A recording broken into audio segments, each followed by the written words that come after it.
The man accused of killing his 68-year-old mother-in-law in Sylvania last week pleaded not guilty to aggravated murder today. 35-year-old Jonathan Schmidt appeared in Sylvania Municipal Court. The judge set his bond at $2 million.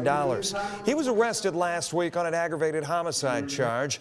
He's accused of killing Marcia Van Druten. He is due back in court a week from today. Well, right now, authorities in Louisiana, they're investigating a mass shooting that left 8 children dead. Police say the victims, all between the ages of 3 and 11, were found inside a home in Shreveport early yesterday. Investigators say 31-year-old Shamar Elkins shot multiple people before fleeing and later died after a confrontation with police.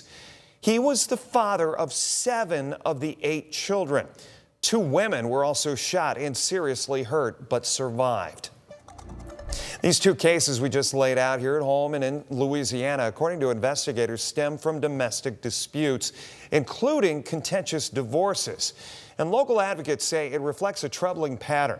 Moments when relationships change, tensions escalate, and others can get caught in the crossfire. Steve Iwanek, he had a chance to speak with local domestic violence advocates tonight about what they say people often miss in these cases and why the warning signs are not always there. Steve? Yeah, Jeff, what happened in Sylvania and Louisiana are different cases, but advocates say the way they escalate can look very similar. They say it's not always one argument or one moment. It's what happens when a relationship starts to change and the risk spreads beyond just the people involved.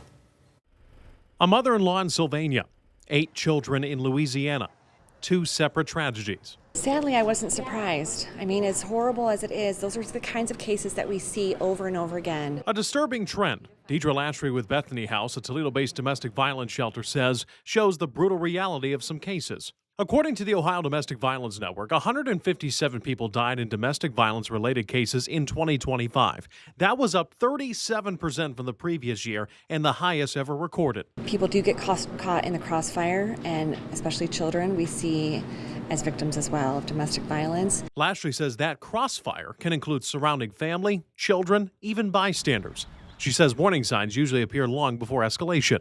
The abuser is often very jealous of their victim, very controlling of who they talk to, where they go, how they spend their time, how they spend their money, how they dress, how they act, how they talk, how they parent. They're very controlling over every aspect of their lives. Amy Kinney, executive director of First Step in Fostoria, says the most dangerous moment often comes right away when a relationship is changing, in particular the first 3 months.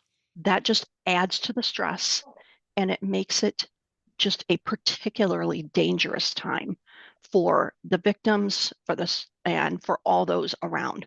That includes the people we saw in the news last week. A mother-in-law caught in the middle of a contentious divorce and children caught in a situation they didn't create, which is why advocates say safety planning for everyone around a relationship matters more than ever. Where are the places you can go? Where are the support systems you can build? Where are the resources available to you?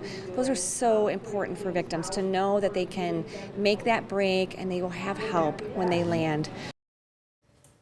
Now, if you are someone experiencing domestic violence, there is help out there. The National Domestic Violence Hotline is listed on the bottom of your screen. That number is 1-800-799-7233, or you can text BEGIN to 88788. We also have a list of local shelters and contact information right now on our website, WTOL.com. Steve Iwanek, WTOL 11.